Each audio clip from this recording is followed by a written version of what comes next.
Pessoal, boa noite. Vou esperar mais um pouquinho, tá? Tô só com duas alunas pra gente poder começar.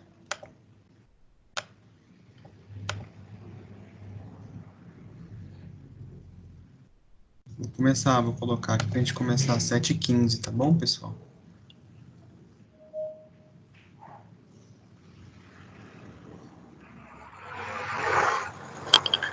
Tá bem.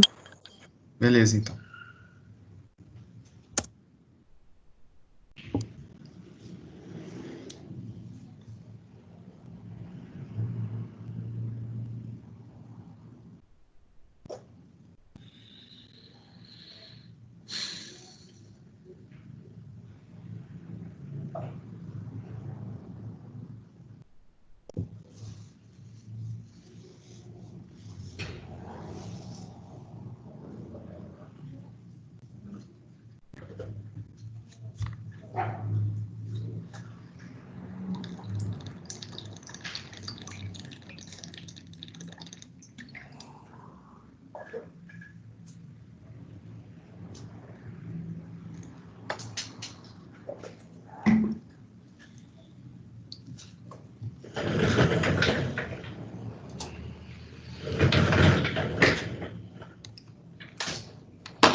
Pessoal, boa noite a todos e todas que estão aqui presentes. A gente vai dar continuidade no nosso conteúdo, né? Hoje vem trabalhar aí a última parte do centro cirúrgico. Na verdade, a gente vai começar a trabalhar a última parte do centro cirúrgico, abordando as percepções da enfermagem perioperatória, que vai introduzir os momentos aí de pré, intra e pós. Quando eu vou falar de pós, eu vou estar trabalhando especificamente com a recuperação pós-anestésica, que é a RPA. E aí, a princípio, nós teremos uma aula específica para a RPA também, ok? Que é a recuperação pós-anestésica.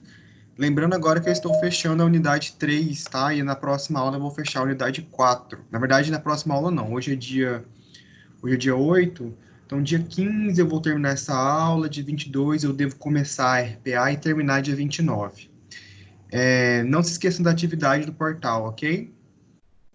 Que é para ser feita até dia 8. Provavelmente teremos outras atividades parciais. Vocês precisam fazer também o AVA, viu? Não esqueçam de fazer o AVA. O AVA também contribui, a unidade 3 e 4. Não esqueçam disso. São 2 notas, né? Do resumo, que eu pedi do artigo, e o AVA, ok? Bom, então vamos dar continuidade aqui. Então, olha só. Primeira coisa que eu preciso saber é que a assistência pré-operatória, ela também tem que ser sistematizada, né? Deixa eu pegar já minha canetinha aqui. Ixi, eu acho que não abriu. Só um pouquinho, gente. Deixa eu ver o que eu vou fazer aqui para poder abrir isso. Vou fechar. Só um pouquinho, só um pouquinho. Acho que ué.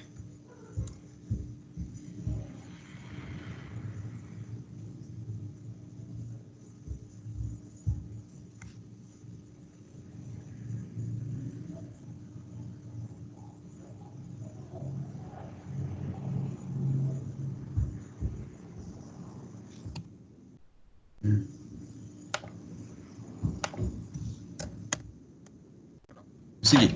Então, olha só. Agora, a princípio, nós vamos trabalhar com a sistematização da assistência de enfermagem, tá? A sistematização da assistência de enfermagem, que é a famosa SARE que vocês estão acostumados a trabalhar no dia a dia, tá? Já ouviram falar disso aí? Quando ela está vinculada na assistência do centro cirúrgico, nós vamos chamar ela de SAEP, ok? Então, essa SA, ela muda o nome. E esse Pzinho vem de quê?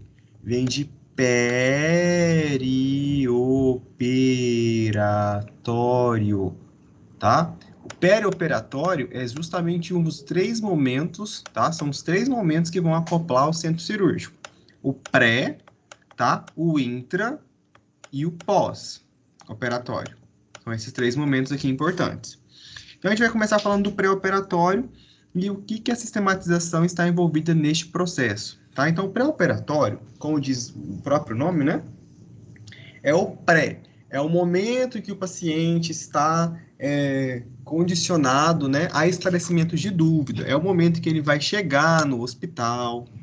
É o momento que ele vai lá na recepção do hospital, chegar ali com a malinha com as coisas pessoais dele, um parzinho, uma muda de roupa, né? Vai ser internado na clínica, quando for, no caso, né? A gente está falando de uma cirurgia que tem característica ambulatorial, né? Uma cirurgia eletiva, que foi marcada. Obviamente que uma cirurgia de urgência e emergência não tem essas características, né?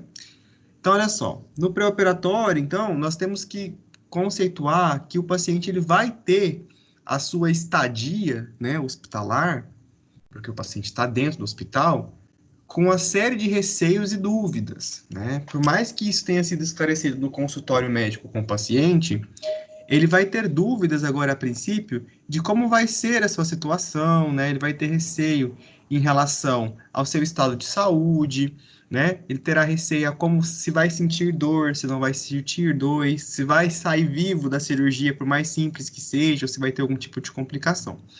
Então, um dos nossos mecanismos, né? Inclusive, vocês já observaram lá no NANDA, nós temos um diagnóstico de enfermagem chamado de ansiedade, né? Então, esse diagnóstico ele é muito característico, ok? Dentro da perspectiva do paciente que é pré-operatório. Ele chega muito ansioso, né?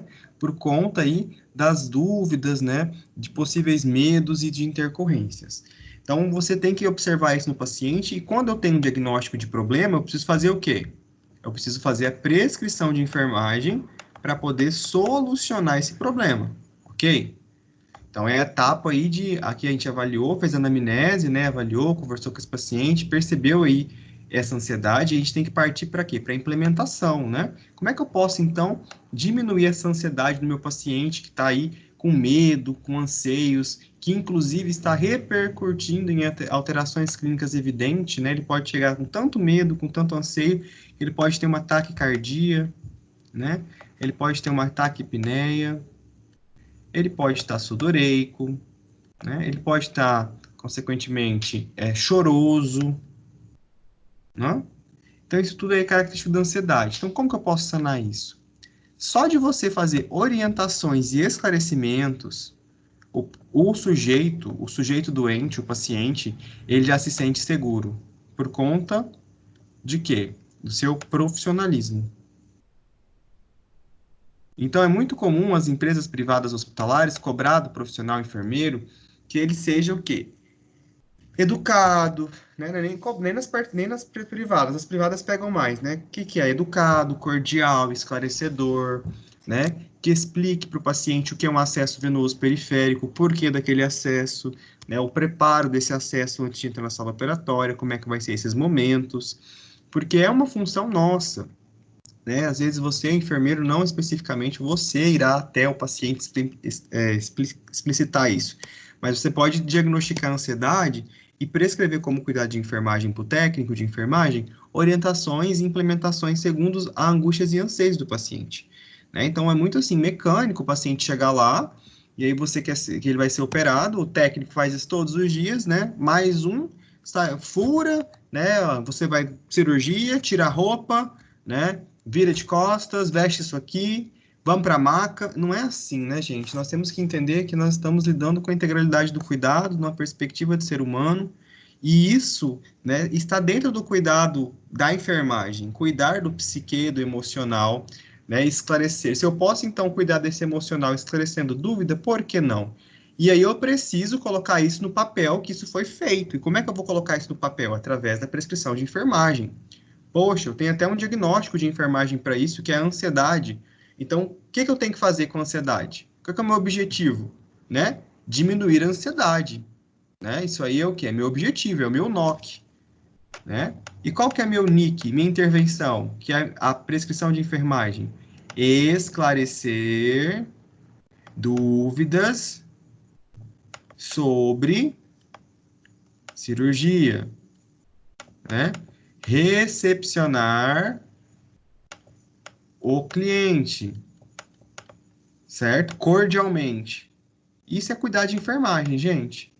Né? A gente acha que isso é algo já que se acontece é automático, mas se você não relata isso no papel, se isso não está sistematizado, relatado, digitalizado, nós não temos como provar que o cuidado foi executado. Então, o enfermeiro vai prescrever esse cuidado aqui, né? E colocar assim, agora, né? Aí o técnico vai vir, checar e colocar que foi feito esse cuidado, ou seja, ele viu ele teve acesso a essa app, ele atendeu-se, né, atentou-se, perdão, às prescrições do médico e às prescrições também do enfermeiro e executou o seu cuidado de esclarecer dúvida, né? Talvez a dúvida que o técnico tinha e ele não, a dúvida que o técnico poderia responder, e ele não soube responder, ele pode perguntar para o enfermeiro, mas está aí no papel, checado, carimbado e prescrito pelo enfermeiro que a enfermagem teve atuação neste caso, né? Tanto que no momento da assistência pré-operatória é o momento que nós temos que fazer o conhecimento do paciente, né? Então ele vai, às vezes, ele vai ser recebido por um enfermeiro, dependendo da durabilidade dessa cirurgia, em tempo, né, do porte da cirurgia, nós iremos recebê-lo, ele vai ser recebido de volta com outro profissional, né? Às vezes ele pode começar a cirurgia bem cedo, né? Uma cirurgia de transplante, e quando voltar, ter um outro enfermeiro, ou retornar para um outro departamento, para uma UTI, por exemplo. Então é muito importante, eu que estou recebendo o indivíduo no pré-operatório, conhecer esse paciente, né? Então, ele vai chegar já com uma história bem pregressa, né? Ele veio fazer uma cirurgia, deixa eu pensar de quê? Ele veio fazer uma cirurgia de amidalectomia. Ele veio retirar as amígdalas, certo? Ok. O que eu posso saber, o que eu posso conhecer nesse paciente? Fatores de risco, né? Então, vou fazer o quê? A entrevista com esse paciente. A entrevista pré-operatória, né? Contendo aí anamnese, exame físico. Então, toda a propedêutica da anamnese que vocês aprenderam, dos questionamentos sobre moradia, né, onde reside, histórico de doenças passadas, medicamentos que são utilizados, alergia medicamentosa, cirurgias passadas, se for mulher, né, filhos, se for homem, filhos, religiosidade, hábitos alimentares, que mais? Hábitos de sono e repouso, hábitos de lazer, necessidades de troca, como, por exemplo, evacuação, diurese, quantas vezes esse paciente evacua, né, quantas vezes ele tem, hábitos de ingesta hídrica, dores, tudo isso você tem que perguntar. Aí você vai usar essa anamnese aqui, você vai utilizar o quê? Aquela fichinha de exame físico e anamnese. Aquela ficha que vocês pegam lá, né, que tá nome, aquilo ali, gente, não é a SAI, né? Aquilo ali é uma ficha, um checklist para poder cumprir com a primeira etapa do processo de enfermagem, né? Processo de enfermagem, anamnese, exame físico, depois disso, diagnóstico de enfermagem, avaliação e implementação. Vocês lembram disso? Né? Anamnese, exame físico, diagnóstico de enfermagem, né? Avaliação e implementação e avaliação, né? Segundo a Wanda Guiar Horta. Então, a gente faz a anamnese do paciente, né? Pergunta todos esses questionamentos, atrela ao exame físico, que eu vou ter as técnicas propedêuticas, né? Que é as técnicas de ausculta, percussão, palpação e inspeção. Então, vocês têm que saber isso de cor e salteado de cada sistema. Se vocês não sabem, se vocês não dão conta, voltem lá na disciplina de fundamentos técnicos, no livro de PDF, né? Corram atrás do prejuízo, porque o exame físico vão atrelar ao profissionalismo de vocês para o resto da vida, enquanto vocês forem enfermeiros. Né? O enfermeiro ele tem que saber fazer um exame físico, tá? É obrigação dele. Então, beleza, fiz toda essa técnica aqui, ó, de anamnese e exame físico, eu vou avaliar, por exemplo, respiração, pulso, coloração da pele, coloração das mucosas oculares, mucosas da cavidade oral, né? Dentição, se o paciente tem prótese, é o momento da retirada de prótese, identificação da prótese colocada ali dentro do quarto do paciente, né? Eu já vou estar sabendo se esse paciente vai ser transferido ou não, com certeza, porque o enfermeiro da noite vai ter me passado isso. No caso dele for transferido, eu posso encaminhar essa prótese junto ao paciente no centro cirúrgico e comunicar aos profissionais do centro cirúrgico, né, a equipe de enfermagem dessa prótese. Torácico, a ausculta dos pontos cardíacos, né, na busca aí de bolhas cardíacas normofonéticas, né, auscultando o ponto mitral, o ponto aórtico, pulmonar, né, bicúspide, todos esses pontos, fazendo a ausculta pulmonar na busca de claro pulmonar, né, na busca de tanto anterior quanto posterior do tórax, avaliação de distribuição de pelos do tórax, pele do tórax, se tem algum tipo de rebolso costal, né, avaliação junto aí das extremidades, das mãos, dos pés, na busca de cianose, do abdômen, né? Eu fazia aí no abdômen a inspeção, ver se o abdômen está distendido ou se não está distendido, porque às vezes é uma cirurgia que precisa estar com o paciente com o preparo, né, desse abdômen. Então, aí o paciente vai internar justamente para se preparar, mas mesmo assim eu preciso saber, né? Tá globoso, tá distendido, tá flácido, tem cicatriz de cirurgia passada, na palpação, o paciente está com massa, tem nódulos palpáveis, na percussão, consigo fazer percussão de som timpânico, maciço, submaciço, em quais regiões, em quais quadrantes, é na região epigástrica, mesogástrica, é na região hipogástrica, né? Aparentemente tem uma herniação em região hipogástrica direita, esquerda, não tem, né? Tudo isso. Região de membros inferiores, tem edema, estão flexionados, deambula bem, sente dor, as articulações de joelho, de tornozelo, né? Estão presentes, estão eficientes. Então, tudo isso vocês têm que fazer. Né? Então, é o momento que você vai chegar no seu paciente, a sua equipe vai receber, fazer a admissão desse paciente, você vai fazer essa entrevista, esses hábitos, buscar entender esses hábitos do paciente, fisicamente, né? Colocar ali uma luva, lavar as mãos, colocar a luva, tocar no paciente, né? E aí você vai ser enfermeiro, ok? Depois que você fez o exame físico, né, e a anamnese, você vai fazer o levantamento de problemas. Então, o que esse paciente tem de problema? Né? Ah, ele tem aqui no aspecto psicoemocional, está ansioso, né? Na palpação abdominal, ele tem dor, né? Ele está o quê? Na região do tórax, ele está com um pouco de dispneia. Tá, então 3 problemas. Vamos agora lá nos diagnósticos de enfermagem. Quais são os diagnósticos de enfermagem, né? Ele pode estar com troca de gases prejudicadas relacionada à dispneia, né? Ele está aí com ansiedade relacionado à falta de esclarecimento cirúrgico, medo da cirurgia, o outro, ele está com dor aguda, é um diagnóstico de enfermagem, relacionado ao quê? A palpação de abdômen, região de quadrante inferior direito ou esquerdo, né? Vamos supor. Aí o paciente também está com dor na região ali da garganta, um pouco de dor, relacionada ao quê? Porque ele está fazendo uma cirurgia de amígdala, né? Mas ele está com dor na barriga. Enfim, vamos colocar.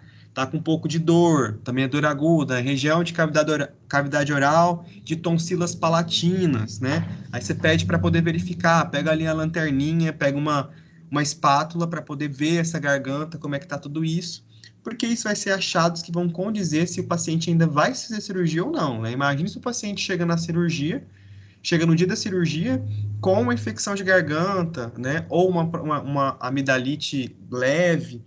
Então já aconteceu isso. O paciente ele marcou com endócrino, perdão, com otorrino uma cirurgia com o centro cirúrgico. O centro cirúrgico me avisou um dia antes. Nós estávamos preparados para receber o paciente no próximo plantão. O paciente chegou e tinha uma faringite leve, né? Como é que a gente descobriu isso? Porque eu fiz exame físico no paciente, o paciente queixou de dor, eu observei a garganta, estava meio eritema, com eritema, né? Eritematosa, vermelha. E aí foi relatado isso e comunicado ao médico. O médico suspendeu a cirurgia. Imagine se eu não tivesse visto isso, né? Porque o médico não passou a visita pré-operatória, porque o médico não tinha feito esse papel ainda. Então, são situações que estão nas nossas mãos, né? Geralmente essa visita pré-operatória que o enfermeiro faz ao paciente antes da cirurgia é num setor chamado de clínica cirúrgica, tá? A clínica cirúrgica é um setor de leitos específicos tanto para pré quanto para pós-operatório. Aí vai depender muito da dinâmica do hospital, porque tem hospitais que dividem esses leitos em todos os setores, tem hospitais que concentram isso em um setor só, né? Então vai depender, mas saibam que então você está trabalhando na clínica cirúrgica do hospital regional, tá? E aí? Então aí você tem que fazer visita do leito pré-operatório para o paciente que está indo para a cirurgia, e depois a gente vai trabalhar também na assistência pós-operatória, tá bom? Então, foi o que eu acabei de dizer, ó. Depois que eu tenho aí os dados da anamnese e exame físico, eu tenho elaborar diagnóstico de enfermagem, né? Elencar os planos de cuidados. Então, plano de cuidado é a prescrição que entra diretamente na implementação. A implementação a gente chama também de NOC e de NIC, tá? Não sei se vocês já ouviram falar, que o NOC é o Nurse Objectives Care e o NIC é Nurse Interventional Care. Então, os objetivos que eu preciso alcançar e as intervenções, né, que eu preciso ter para poder alcançar esse objetivo. Então, o NOC, né, como é que eu vou diminuir, o que é o meu objetivo em relação à ansiedade? Né, que eu falei, aquela aulinha ali agora, no outro slide. Diminuir a ansiedade. Como que eu faço isso? Esclarecer ao paciente dúvidas necessárias relacionadas à cirurgia. Isso é a implementação. Então, a implementação é diretamente relacionada ao NIC, né, que é a mesma coisa que prescrição de enfermagem. Então, plano de cuidados, eu peço para você, assim, um campo prático. Fulano, monte um plano de cuidado para mim de tal paciente. Então, você vai ter que fazer a entrevista, que é a anamnese, fazer o exame físico, depois disso, elencar problemas, diagnóstico de enfermagem, implementação com NOC-NIC e depois a avaliação, porque às vezes aquela implementação que você utilizou, ela não foi tão eficiente. Então, você tem que avaliar aquilo e refazer um outro diagnóstico. Então, isso é montar um plano de cuidado, gente. Isso não é a SAI em si. Isso é processo de enfermagem. A SAI que vocês utilizam é aquela ferramenta, aquele instrumento impresso que tem o checklist para poder facilitar os processos operacionais. Mas isso aí que vocês fizeram foi um cuidado, e o cuidado é chamado de processo de enfermagem da Wanda Guiar Horta. É isso aqui que vocês implementaram o cuidado, ok? Bom, então sempre esclarecer as dúvidas aí, né? As dúvidas do paciente, né? Antes de poder fazer o encaminhamento do centro cirúrgico. Então, acabei de falar, ó. Objetivos e intervenções. Objetivo, melhorar a ansiedade do cliente, né? O diagnóstico é ansiedade. Então, meu objetivo é melhorar. Como que eu posso fazer isso? Qual que é a prescrição de enfermagem para poder melhorar a ansiedade do cliente, esclarecer dúvidas do cliente sobre o procedimento operatório antecedente ao caminhamento para o centro cirúrgico. Pronto, aí você pode colocar a frequência. Com que frequência você vai fazer isso aqui? Você pode colocar para o técnico assinar agora ou contínua, né? Uma frequência contínua aí, o técnico vem, assina e garante que o cuidado foi efetivado e isso está registrado em folha. Mas eu já faço isso, já tenho esse costume. Tá, minha filha, se você já faz isso, vamos registrar, porque senão não tem como valorizar o seu trabalho, né? Não tem como você provar que você faz isso. O médico não prescreve medicamento, nós prescrevemos cuidado. Então, aprenda a prescrever cuidado e a registrar isso, ok? Bom, é também na assistência pré-operatória que nós temos momentos de preparo, tá? Deixa eu ver quantos alunos eu tô aqui. 10, beleza. Então, ó, na assistência pré-operatória, a gente vai fazer o preparo físico do paciente em algumas cirurgias específicas, em determinado tipos de protocolos hospitalares, nós temos a tricotomia. Por exemplo, a tricotomia, ela já perdeu, ela já caiu em desuso em algumas cirurgias, como, por exemplo, cesariana. Cesariana nós não utilizamos mais a tricotomia, parto normal também não, parto natural, né? Então, essa tricotomia, ela vai variar do tipo cirúrgico que está estabelecido. Então, por isso, você, enfermeiro que for trabalhar na clínica cirúrgica, você precisa entender das terminologias, né? Entender da localização, para poder mandar esse paciente tricotomizado lá para o centro cirúrgico. Aí vai ter protocolos e protocolos. Tem hospitais que preferem fazer a tricotomia do paciente dentro da sala operatória, ok? Antes do médico cirurgião chegar, a equipe de circulante, né, o circulante vai lá, conversa com o paciente, situa ele na realidade e faz a tricotomia. Outros hospitais já é um protocolo encaminhar o paciente tricotomizado. O que é essa tricotomia? Retirada de pelos, né? Onde tem, fazer cirurgia no tórax masculino tem pelo. Vai lá e passa a maquininha. Não pode ser uma tricotomia com lâmina, tá? Agora, o Ministério da Saúde, ele preconiza uma tricotomia elétrica, né, com maquininha. Mas, como eu disse, vai depender também do protocolo do hospital / instituição que você trabalha. Um outro protocolo que nós temos bastante evidente aí na clínica cirúrgica pré-operatória, né, de técnica, é fazer um acesso periférico calibroso. Geralmente, nós vamos utilizar aqui o dispositivo 14, tá? Um dispositivo 16, tá? O que é esse dispositivo aqui, gente? É o abocate, né? O abocate é melhor. Na verdade, é sempre abocate. Você nunca vai utilizar o scalp, pelo amor de Deus. O scalp é aquela borboletinha, né? Que tem aqui um dispositivo. Então, por que você não vai usar ele? Porque ele perde o acesso muito rápido. A gente está falando agora de uma cirurgia que vai, dependendo do porte, vai durar entre aí minutos ou horas, né? Então, é importante você, mais uma vez, conhecer o tipo cirúrgico. Por isso que eu dei aquela aula para vocês sobre potencial de contaminação, porte cirúrgico, terminologia cirúrgica, para você se situar na realidade, né? Então, vamos situar-se na realidade. Ok, o paciente chegou lá, fiz a minha parte já da assistência de enfermagem ali da parte da SAEP. Então, o técnico vai ser orientado a fazer essa punção, preferencialmente, tá? Vocês sempre podem orientar a equipe de vocês que a punção tem que ser executada em locais de, preferencialmente, locais de não articulação ou locais não articulares. Mas por quê? Porque o paciente pode movimentar, né? Então, quando ele movimenta, eu vou obstruir ou diminuir o fluxo da passagem sanguínea por esse dispositivo. Então, consequentemente, vamos funcionar aí no vaso, na região de face ventral do antebraço, né? Coloca um acesso ali na região da mão, da região metacarpiana, um pouco acima da basílica, na região do antebraço. Você pode puncionar acima da articulação, tá? Da articulação do cotovelo, na basílica ou na cefálica, não tem problema. Desde que não seja na articulação do cotovelo, desde que não seja na articulação do punho.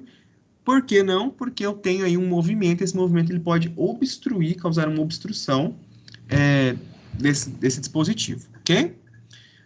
Ah, às vezes, o paciente ele pode ter uma necessidade de demanda psicológica, caso você não consiga sanar aquela demanda. Então, você vai ter que acionar um psicólogo hospitalar, né? Ele fica de plantão sempre, inclusive na residência nós tínhamos aí a vaga para psicólogo para poder, durante o período hospitalar, ocupar, né, esse atendimento, essa demanda de pacientes psicológicos que estavam desestabilizados por conta da cirurgia. Muito comum, a gente atendia paciente assim, minhas colegas psicólogas, lá na ala da cardio, né? Os pacientes que estavam na cardio para poder fazer uma cirurgia de transplante não, perdão, cirurgia de revascularização do miocárdio, né? A famosa revascularização do miocárdio, que para, né, o coração para poder fazer uma circulação extracorpórea. O paciente ficava, poxa, meu coração vai parar de bater, e aí uma máquina vai conduzir minha circulação, meu Deus, né? Então, assim, às vezes ele precisa ali de algo pontual, aí o psicólogo vai estar atuando, ele pode ser chamado, ok? Lembrando que se você solicitar um psicólogo, você vai ter que preencher um protocolo no sistema do hospital e você vai ter que colocar isso na sua SAEP também, né? Ou seja, lá na ansiedade foi uma ansiedade tão extrema que você teve lá como objetivo melhorar a ansiedade, né? Mas como que você utilizou como intervenção? Solicitação de apoio psicológico através do serviço de psicologia do hospital. Ponto. Né? Conseguiu sanar, você fez sua parte e está registrado que você solicitou. Ok? Na assistência pré-operatória também é um momento de conferência de identificações, então ali confere se o paciente é aquele paciente mesmo, então treine a sua equipe para pegar o prontuário do paciente e ir até o paciente, tá? Prontuário não se fica na bancada da enfermagem parado, então às vezes as pessoas têm costume assim. Ah, o paciente chegou do leito 2, né, da quarto, vamos lá, enfermaria 1, leito 2, né? Ah, quem que é a enfermaria 1, 2? Ah, preciso de algo, pede na farmácia por 1, 2. Não, gente, é nome completo e ainda data de nascimento. E ainda nome da mãe, né? São os principais requisitos, porque o hospital vem gente com muitos nomes parecidos, né? São os homônimos aí da vida. E aí, geralmente, o que a gente orienta? O que eu estou pedindo para os técnicos? Fulano, está com leito 1 e 2 hoje, né? Então, ok. Então, quando chegar um paciente, quando você admitir um paciente, tá? No pré-operatório, vou acompanhar o exame físico e a anamnese.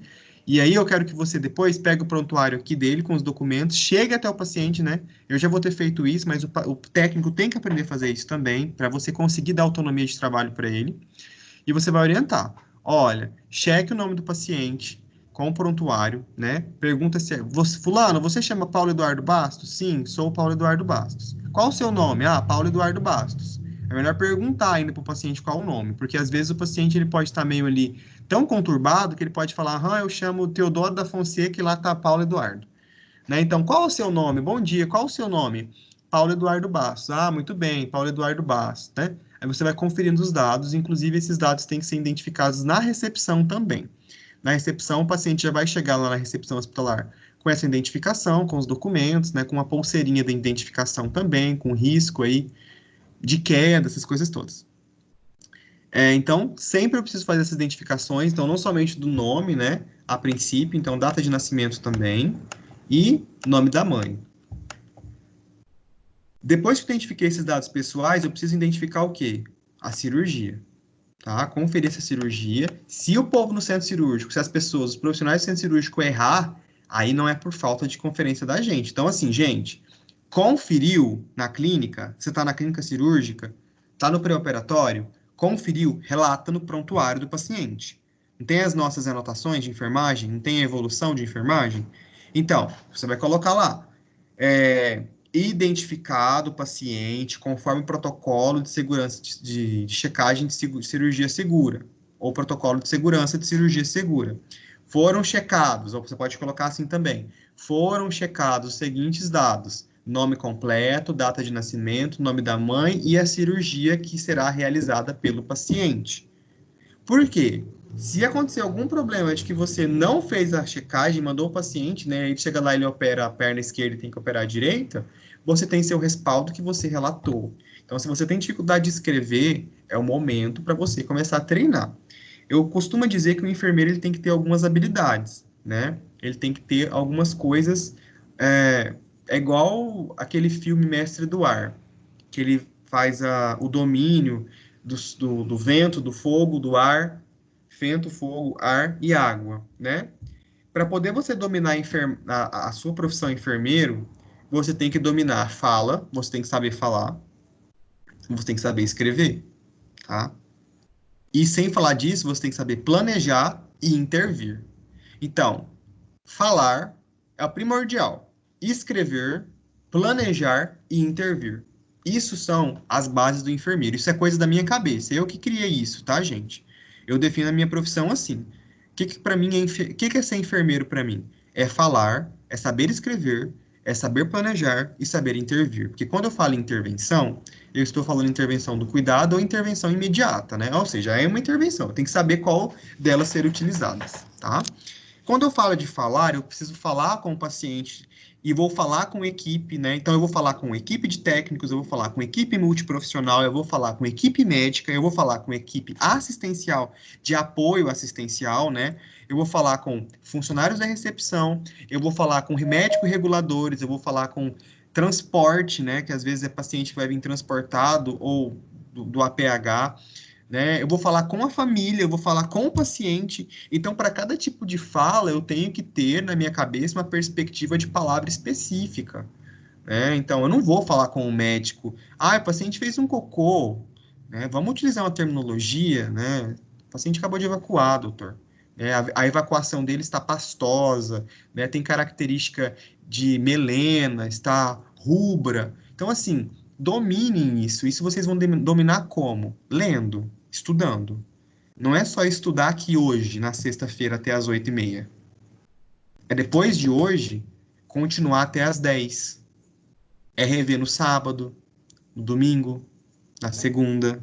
É fazer resumo, assistir outros tipos de videoaula, responder perguntas.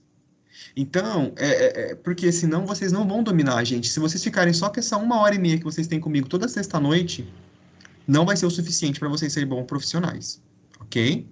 Então, eu preciso dominar essas minhas técnicas, tá bom? Fala, ok? Saber falar, saber escrever, planejar, intervir. E eu acho que tem mais uma que é muito importante, né? O saber ouvir. Eu acho que o ouvir também, né? Eu acho que a gente pode colocar aí cinco pilares importantes da enfermagem que a gente tem que dominar. Vocês estão dominando todos esses? Reflitam e depois pensem sobre isso, tá? Bom, então a gente tem que estar fazendo todos esses passos por conta do protocolo de cirurgia segura. Então, a partir do momento que eu estou executando esses passos, já estou estabelecendo já a cirurgia segura, estou prevendo isso, né, e provendo. E aquela cirurgia segura, o protocolo, na verdade, cirurgia segura, eu passei na aula retrasada para vocês antes do feriado, pedi para vocês assistirem o vídeo, não sei quem assistiu, quem não assistiu, compartilhe com quem assistiu, compartilhe com quem não assistiu, eu mandei no WhatsApp de cada um, né? Então, assim, é uma questão de querer assistir, tá bom? Eu peço que vocês visualizem o vídeo para que vocês consigam determinar e elucidar na cabeça de vocês o que, que é esse protocolo. Do check-in, check-out, lembram disso? Né? Tudo lá, e esse protocolo é operacionalizado dentro do centro cirúrgico. Esse protocolo que eu estou falando, né? De fazer a conferência do paciente. Mas o planejamento da cirurgia segura em si, ele começa na clínica, na recepção do paciente, ok? Bom, então, essa visita pré-operatória, né, que eu vou estar executando com o meu paciente, eu vou contribuir aí para a redução de danos psicoemocionais, como ansiedade, né, estar com elucidações aí, muitas vezes o paciente vai relatar medo da morte, como eu disse, medo do desconhecido, porque assim, se é comum para você fazer curativo todos os dias numa pessoa aberta, né, é a mesma forma que é comum para quem trabalha com matador de vaca. Então, ó, por exemplo, hoje uma colega falou, eu tô matando uma vaca aqui. Me mandou lá a foto da vaca sem couro despendurada. Gente, que horror aquilo, meu Deus, né? Para mim, a carne que eu como não vem da vaca daquele jeito. Eu sei que vem. Mas você já pensou, né? Aquilo ali para ela é comum, é rotina. E para quem tá vendo, né? Eu tenho medo de matar vaca, eu não quero ver matar vaca. Deus me livre, eu não quero saber. Mas aí imagine para o paciente que agora vai lidar com um corte nele, né? Ele não sabe como que funciona o hospital, às vezes é a primeira cirurgia do paciente, às vezes ele não tem noção alguma de como é isso, né? Então é o momento desse paciente, é o momento de você, enfermeiro, equipe de enfermagem, ser valorizados. Então, essas aulas de centro cirúrgico, eu gosto de trabalhar muito a questão de gestão na perspectiva seguinte. Você quer ser valorizado. Enfermagem ganha mal. Realmente, enfermagem, ela pode ganhar mais, né? Tem salários e salários, não temos piso, não temos APL que tem uma carga horária específica de 30 horas no Brasil todo, somente alguns estados que têm essa APL, como São Paulo e Minas. Ok, mas como que eu estou atendendo meu paciente? A gente tem que lembrar, pessoal, que o ser humano já tem uma resistência com o enfermeiro, tá? Então, assim, é tão cultural isso no Brasil, né? É tão cultural o enfermeiro ser visto como um pré-médico, um auxiliar do médico, né? Enfim, é tão cultural isso, né? Que é muito difícil desfragmentar. Então, como que você vai abordar esse paciente? Vai ser a visão que ele tem de você. Eu vou contar um caso para vocês. Uma vez eu trabalhei num hospital privado em que eu cuidei de uma paciente extremamente grave, né? E eu estava na UTI. E nesse hospital nós tínhamos uma política da UTI ser humanizada. Como que seria essa humanização? Com acompanhantes familiares 24 horas. Então nós tínhamos que nos reorganizar, porque até então a enfermagem estava acostumada o quê? A receber visitas pontuais, né? Das familiares. Então, 8 horas era da visita. Agora não, agora a visita vai ficar, o acompanhante vai acompanhar literalmente o paciente a rotina médica e de enfermagem, mas principalmente de enfermagem, né, pessoal? Porque a gente operacionaliza tudo lá dentro do setor. E aí a minha equipe, depois que essa paciente foi de alta, recebeu uma carta, né? Mandou uma carta para o hospital, agradecendo o cuidado de enfermagem mediante aquela paciente. Aquele dia eu me senti valorizado. Óbvio, né, que nós não temos uma valorização e reconhecimento institucional, como um aumento de salário ou algo nesse sentido. Mas para mim valeu a pena, né? Eu estipular um vínculo por conta da minha educação, da minha comunicação, do meu esclarecimento, das minhas pontuações, da minha técnica, da minha habilidade, da habilidade, da técnica, do tipo que a minha equipe coordena. E vou falar uma coisa para vocês: a equipe que você tem é a sua cara, viu? Tipo assim, a gente consegue moldar muita coisa. Eu trabalhei com técnicos que estavam na assistência já há 15, 20 anos, técnicos antiguíssimos, né, na parte prática, cheia de vícios, e que eu consegui me moldar a eles e eles se moldarem a mim, da forma correta, do que é correto. Então a gente tem que entrar, né, com a perspectiva de estipular vínculo, né, falar baixo, cumprimento ali, atenção a esse paciente, olhar nos olhos do paciente. Gente, é tudo isso, ok? Porque, assim, geralmente o enfermeiro, o que está até trazendo no texto do livro de vocês, fala assim, ó, que o enfermeiro ele tem dificuldade de realizar a visita. Vou fazer uma pergunta para quem já operou. Não sei se vocês que estão aí na sala remota já fizeram cirurgia, mas as pessoas que já fizeram cirurgia, é difícil o enfermeiro ir lá fazer isso que eu estou falando. Por quê? Por conta disso aqui, ó. Porque ele é multitarefa, né? Ele vai estar atribuído a outras coisas. Então ele vai ter que estar vendo outras coisas. E aí faz uma impossibilidade de realização, né? Então, assim, quando eu vi isso acontecer, essa visita pré-operatória do enfermeiro da clínica cirúrgica, eu vi isso acontecer no hospital quando se tinha residentes. Porque o residente, ele fazia uma divisão de tarefas com o enfermeiro da clínica. E aí o que acontecia? Olha, hoje eu vou ficar com tais tarefas que precisam ser sanadas, essas pontuais tarefas, não sei, às vezes tinha outras coisas para fazer, né? Curativo, sonda. E aí o residente ficava com a visita pré-operatória, o residente do centro cirúrgico, por exemplo, né? Às vezes ele saía do centro cirúrgico para poder fazer essa atribuição, e nós conseguimos visualizar isso, né?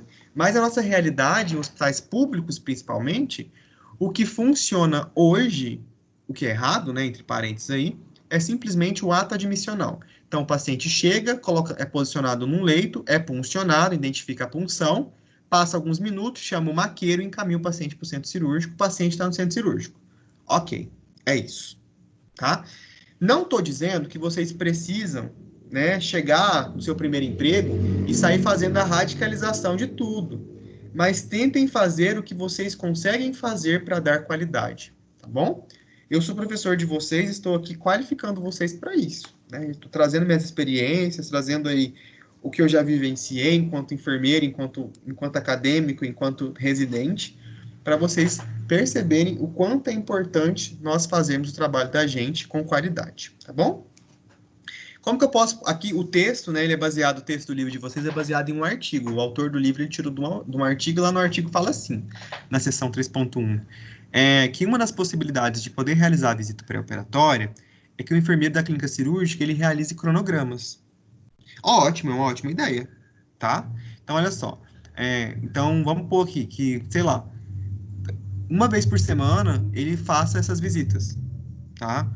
Ou todo dia vamos falar assim, todo plantão na parte da manhã geralmente é muito corrido. Na parte da tarde ele faça as visitas, mas vai depender, né, gente? Porque de manhã, por exemplo, a rotina de uma clínica ela é bem pesada para o técnico, né? Que vai ter que fazer um monte de procedimentos de banho, troca de medicamento. Então, às vezes, talvez até um momento oportuno mesmo para o enfermeiro, porque daí ele consegue visualizar a pele do paciente, né? Consegue visualizar os acessos e outras coisas nesse sentido.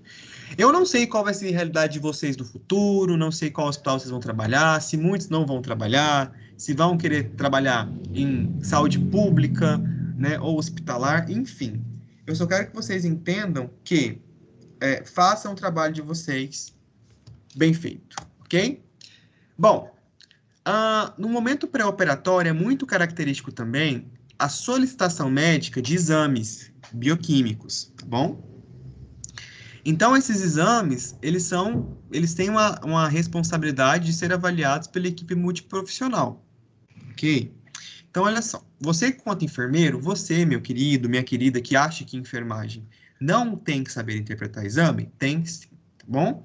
Então, nós vamos procurar alguns achados clínicos no exame desse paciente, porque aí você vai colocar lá no relatório do paciente que você olhou o hemograma dele, não tem nenhuma alteração evidente, né, na parte de eritrograma, na parte de plaquetograma, na parte de leucograma, tá? Isso é muito importante, porque o paciente ele tem que estar com um sistema imunológico bacana para poder fazer uma cirurgia, né? E assim eu estou reduzindo danos cirúrgicos a ele. Então, todo cirurgião submetido ao ato cirúrgico, ele vai ser passado, então, por exames clínicos e bioquímicos. Quantos são os exames clínicos? Quem faz o exame clínico primeiramente, antes dele chegar no hospital? O médico lá no consultório, né? Ele vai fazer aí o cirurgião.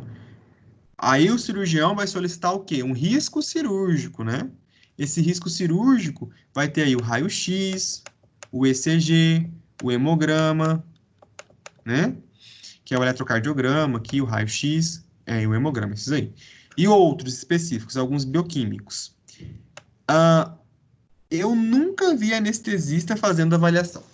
tá? Mas a literatura, os médicos, mesmo os médicos que estudam residência em anestesiologia, eles sabem que existe um período em que eles precisam avaliar o paciente também, tá? Então, passou pelo cirurgião é uma coisa. Passar pelo anestesista, ele também precisa ser averiguado. Então, o anestesista geralmente nem faz parte desse combo, tá, gente? Não é rotina, mas na literatura, sim. Às vezes, o anestesista vai saber da condição do paciente dentro do centro cirúrgico, tá? O cirurgião vai virar para ele e falar assim: olha, é um hipertenso, diabético, 64 anos, tem que fazer uma, sei lá, uma hérnia inguinal direita. Ah, tá, tem diabetes, tem hipertensão, tá controlado? Tá controlado, beleza. Hernia inguinal direita, vamos fazer aqui uma subdural, né? Coloca ele no posicionamento. Então, é uma coisa assim, meio dinâmica, é uma dinâmica tão rápida que a gente tem que saber lidar até com essa realidade, ok? Mas a literatura, os textos científicos, eles sugerem que esse anestesista também acompanhe o paciente, a perspectiva aí junto com o cirurgião, tá? Quando o paciente chegar para você na clínica, você vai fazer o seu exame físico, né? Então, cada um na sua área, assim como o fisioterapeuta vai avaliar o paciente e fazer o exame físico dele. Então, todos nós, a equipe multiprofissional, vai verificar as condições clínicas do paciente para a cirurgia, tá bom? Então, olha só, quais são os exames solicitados para consolidar a avaliação clínica do pré-operatório? Então, nós temos aí todos os tipos de exames vão gerar resultados. Então, é os resultados que vão me dizer se o paciente está apto ou não apto, tá? Para fazer a cirurgia. Agora, eu estou falando de uma realidade antes da internação, porque quando o paciente vai internar no hospital, é porque já está tudo certo, ok? Então, os principais exames que nós temos que conferir na papelada que o paciente vai trazer para nós, tá? Isso vem com ele. Exame de glicemia. Então, esse exame de glicemia em jejum é aquele exame de glicemia que é feito no laboratório, né? E aí, tanto que tem alguns hospitais que solicitam que nós façamos a glicemia capilar na hora da admissão do paciente, isso é muito comum para ver se bate, né? Porque o paciente tem que estar em jejum, lembram disso? Todas as vezes que o paciente for operar, ele precisa de um jejum aí, dependendo do porte da cirurgia, vai variar o tempo de jejum. A solicitação de exame de colesterol total e frações, que é o lipidograma, né? Deixa eu escrever aqui para vocês. Lipidograma. Lipidograma, ok? Que vai avaliar principalmente a percentualidade de HDL e LDL e triglicerídeos, tá? Que é um acúmulo aí de carboidrato e gordura. Ruim. Bom, outro tipo de exame, o hemograma, né? Que vai avaliar. Ah, hemograma avalia muita coisa. Vai avaliar eritrócitos no eritrograma. Então, ele pode saber aqui, nessa condição, se o paciente tem uma hemoglobina baixa, um hematócrito baixo, né? A condição dessa hemácia, que é o RTW, o formato dela, né? Que é o volume corpuscular médio, ou a redução do volume corpuscular médio da hemácia. Então, isso aqui eu posso saber, inclusive, se o paciente está fazendo algum tipo de anemia, né? Como uma anemia muito clássica, apresentada no hemograma, a princípio é a ferropriva pela ausência do ferro, ou a anemia perniciosa, que é a ausência da vitamina B12, tá? Outra coisa que é avaliada também no hemograma é o leucograma. Leucograma. Então, leucograma, nós teremos lá a avaliação dos leucócitos, uma contagem total, né? Esses leucócitos, a gente vai avaliar eles especificamente, então os neutrófilos, né, os eosinos, os basófilos, os mastócitos, né, e os linfócitos. E depois disso também vai ser avaliado aqui se eu tenho bastões ou bastonetes, né, que são aí como se fosse a forma imatura, né, de dessas células que vão indicar também em estágio agudo de uma infecção. Inclusive, se eu tiver aqui os linfócitos mais altos ou mais baixos, eu tenho uma repercussão de doença viral, né? Já os eosinos, quadro alérgico, né? Os eosinos. junto com os neutrófilos. Os dois indicam quadro alérgico. Os eosinos também indicam uma infecção parasitária, né? E os leucócitos em si, o aumento deles no total, tirando os linfócitos, pode indicar uma infecção bacteriana, né? Outra característica também que é avaliada no hemograma é o exame de plaquetograma. São as plaquetas, que vão estar correlacionadas diretamente com fatores de coagulação, ok? Então, isso aqui que eu estou fazendo para vocês é um mapa mental, né? Aprendam a puxar uma palavra e ver o que ela vai puxar em outros conceitos ou contextos. Inclusive, o fator de coagulação, né? Ele vai estar sendo avaliado em um exame que eu chamo de coagulograma, que é esse exame aqui, ó. Que eu vou ver, por exemplo, o tempo de sangramento, o tempo de coagulação, tá? Nós chamamos isso aqui, na verdade, de TAP e TTPA, tá? E junto com esse tempo de sangramento e tempo de coagulação, nós também avaliamos no coagulograma o INR, que é um índice numérico que vai avaliar, tá? Quanto maior, pior, tá? Quanto maior o número, pior, o tempo de coagulação desse paciente. Então, um paciente que tem um distúrbio sanguíneo, consequentemente aí uma plaqueta baixa, ele vai ter INR alterado, ele vai ter um TAP alterado, ele vai ter a plaquetopenia, ele vai ter um plaquetograma alterado com plaquetopenia, que é baixa plaqueta, e o paciente não tem condição nenhuma de operar. O parasitológico de fezes, gente, é muito raro solicitar, a não ser que eu tenha um indicativo aqui no hemograma, né, nos eosinos, tá? Então, aí, se os eosinos deu muito altos, solicita aí o parasitológico depois, para poder avaliar os ovócitos de qual verme está ocasionando aí uma eosinofilia específica. Avaliação de escórias renais. O que são escórias renais? Ureia e creatinina, tá? Então, é a formação aí de metabólitos discretas renais que influenciam diretamente na função do rim, principalmente a creatinina, ok? O perfil hepático do paciente, para ver se tem função, se o fígado está funcionando. As transaminases, né? TGO, o TGP e a gama GT, a amilase também, tá? Então, isso aqui são perfis que vão avaliar a funcionalidade, são enzimas que avaliam a funcionalidade do fígado e também da vesícula biliar e pâncreas, tá joia? O eletrocardiograma vai avaliar o que, gente, o eletrocardiograma? Alguém lembra disso? Então, só ouvindo aí, ninguém fala nada. Bruna, Amanda, Anne, Daniel, Gabriela, Giovana, Jaqueline, Jean, Cássia, Cauane, Nayara. O que é eletrocardiograma?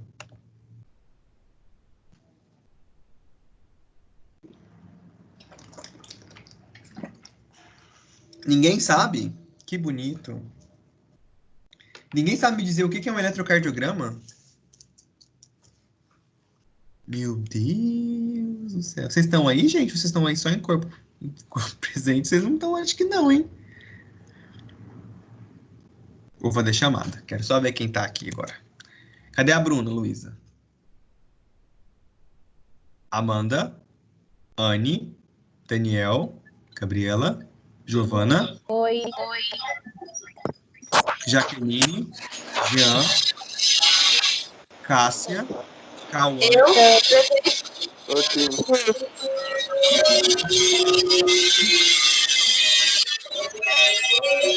Cara. Cássia, pode desligar seu microfone, por gentileza. Oi. Tá. Pode desligar. Ela não respondeu. Ó, quem respondeu para mim, quem respondeu foi pouquíssimas pessoas. Provavelmente deixaram o computador ligado e foram fazer outras coisas. Que pena, né? Bom, então olha só. Deixa eu ativar o mudo aqui. Pronto. Então, sei lá, gente, vamos continuar, né? Assim mesmo. O ECG, o eletrocardiograma, né? É um exame que vai avaliar a atividade elétrica do coração. Tá? Ele avalia a atividade elétrica do coração. Então, esse ECG, ele vai avaliar justamente aí o que nós chamamos, né, de potencial de ação cardíaco, que é justamente também aqueles eventos de potencial de ação celular, da membrana celular, que nós chamamos de despolarização e repolarização, por conta aí, né, da abertura de canais de cálcio, abertura de canais de potássio ou abertura de canais de sódio dentro da célula e fora da célula, ok? Nesse caso, a célula que nós estamos falando, que vai ser avaliado pelo eletrocardiograma, são os cardiomiócitos, que são as células que constituem o tecido cardiológico, ok? Então, esse ECG, ele vai me dar aí noções, né, do complexo QRS. Então, eu tenho aqui a onda P, né, o QRS, né, o período refratário aqui, a onda P, QRS, né, o período refratário, onda P. Então, olha só, se vocês lembram o básico de um ECG que vocês têm que saber, o básico, né, que a onda P é a onda inicial, que representa aqui a despolarização atrial, né, dos átrios. Então, os átrios estão fazendo uma contração. Depois aqui, ó, eu tenho um repouso pequeno, porque eu tenho uma leve repolarização aqui.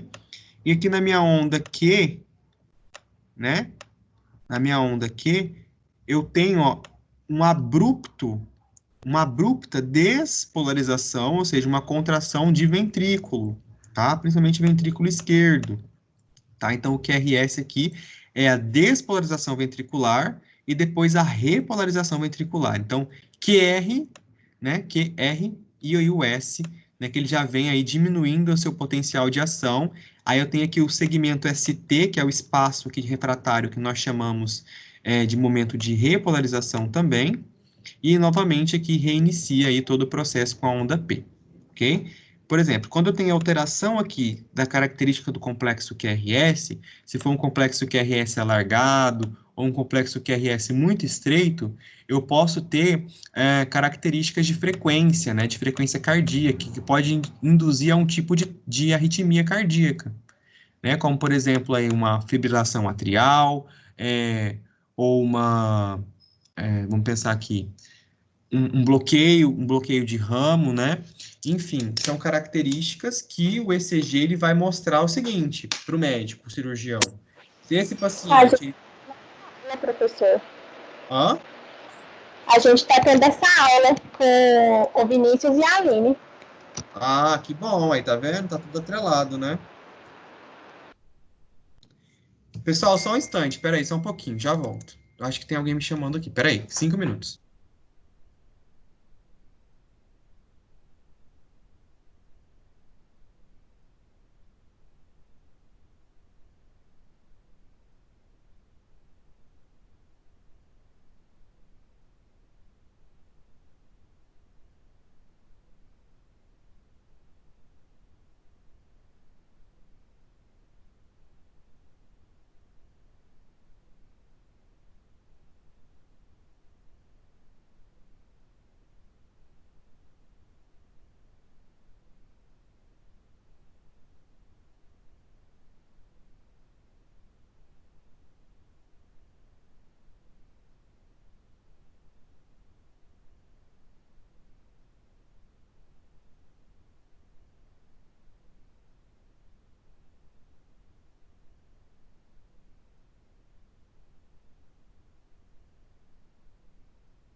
Pessoal, voltei. Desculpa a demora, eu recebi uma doação aqui para a campanha de alimentos que eu estou arrecadando junto com um colega e eu não podia Sim, desculpa mesmo, eu não podia deixar de ir lá receber essas coisas. Foi rapidinho aí.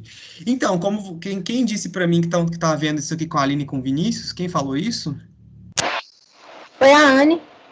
Então, Anne, é isso mesmo, né? Lá com o Vinícius e com a Aline, vocês vão estudar as principais TAC, bradiarritmias, bloqueios de ramos, como identificar, né?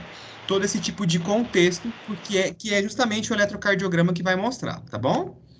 Vamos continuar aí. Então, por fim, ó, nós temos o raio-x, né?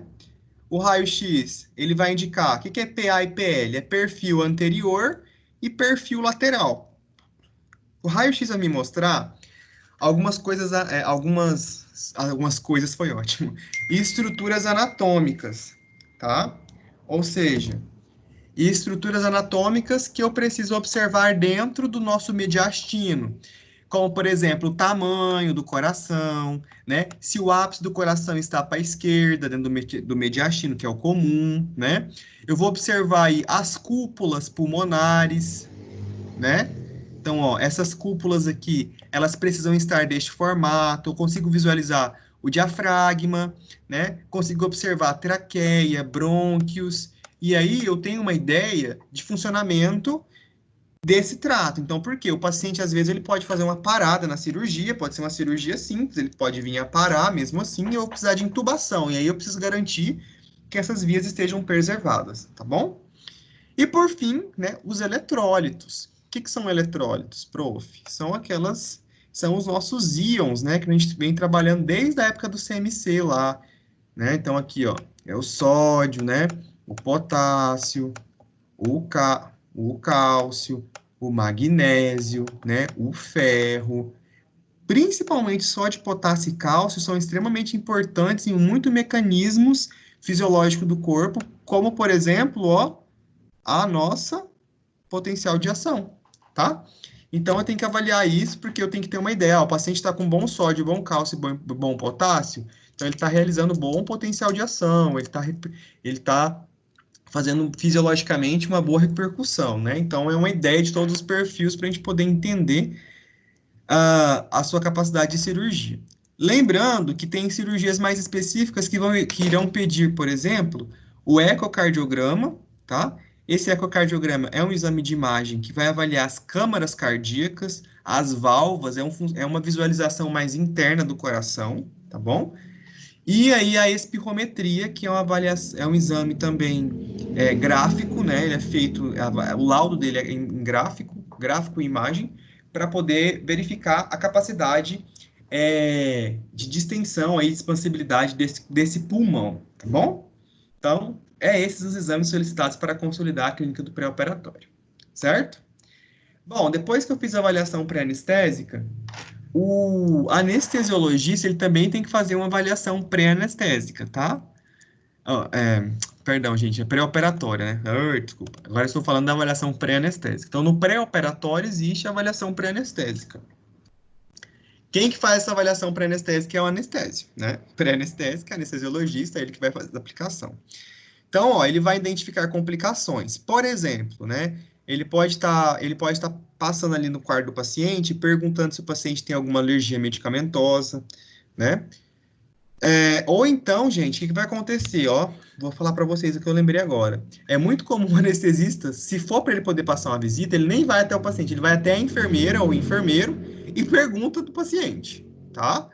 Então você vai perguntar: o paciente tem alergia? O paciente teve aí, ele já foi submetido à anestesia anterior? Teve alguma reação?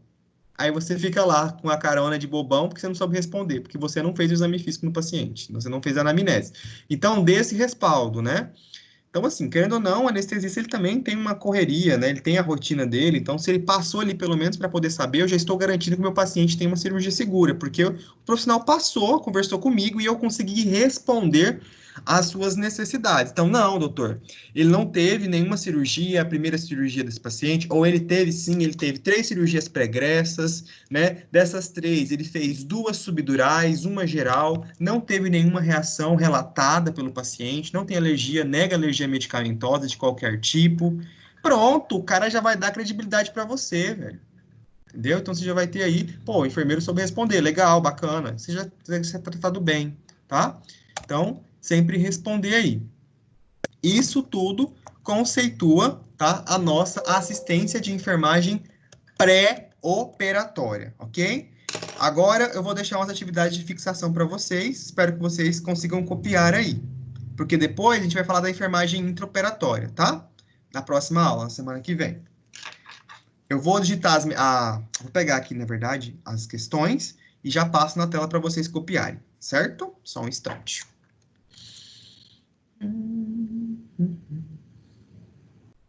Deixa eu pegar aqui. Do livro. A gente vai discutir do livro, na verdade.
Então, olha só aqui, pessoal, ó. Descrição da situação problema. Vamos lá? Eu quero que vocês resolvam essa situação problema, tá? Para a gente poder discutir elas. Agora a gente tem ainda. Deixa eu ver quantos minutos a gente tem. Ah, a gente tem 10 minutinhos, né? Para a gente poder pensar uns 5 minutos e resolver ainda agora mais 5 minutinhos. Olha só. Após a elaboração dos instrumentos da SAEP, né, os enfermeiros encontraram uma dificuldade para a realização das etapas, que é a visita pré-operatória, né? Porque é justamente na visita pré-operatória que acontece o quê? O exame físico e a anamnese, né, gente? Tendo em vista a dinâmica das unidades cirúrgicas e o volume de procedimentos realizados diariamente, né? Estão referindo sobrecarga de atividades e não conseguem se ausentar do setor durante o plantão para realizar a visita pré-operatória. Como resolver tal situação? É possível realizar a SAEP e, inclusive, a visita pré-operatória sem prejudicar a dinâmica das unidades cirúrgicas? Então, vou escolher uma pessoa, vou dar 5 minutinhos. E aí eu vou escolher uma pessoa que está aqui. Eu tenho 11 alunos online, né, entre aspas, para poder compartilhar a sua experiência em relação a essa situação problema. Tá? 5 minutinhos para vocês lerem e pensar.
Então, pessoal, vamos lá.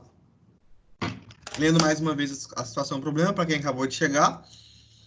Após a elaboração do instrumento SAEP, os enfermeiros encontraram dificuldade para a realização de uma das etapas, que é a visita pré-operatória, tendo em vista a dinâmica das unidades cirúrgicas e o volume do procedimento realizado diariamente.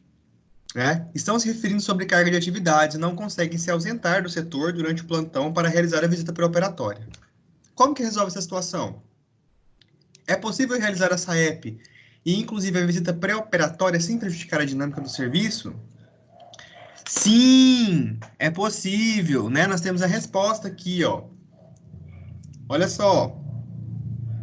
O que eu falei no começo da aula? Que a realização de um cronograma, né, pessoal, é a melhor forma, né, para a gente poder conseguir definir essa realização. Eu tinha dito, realiza um cronograma. Aqui a situação, o problema traz a mesma coisa.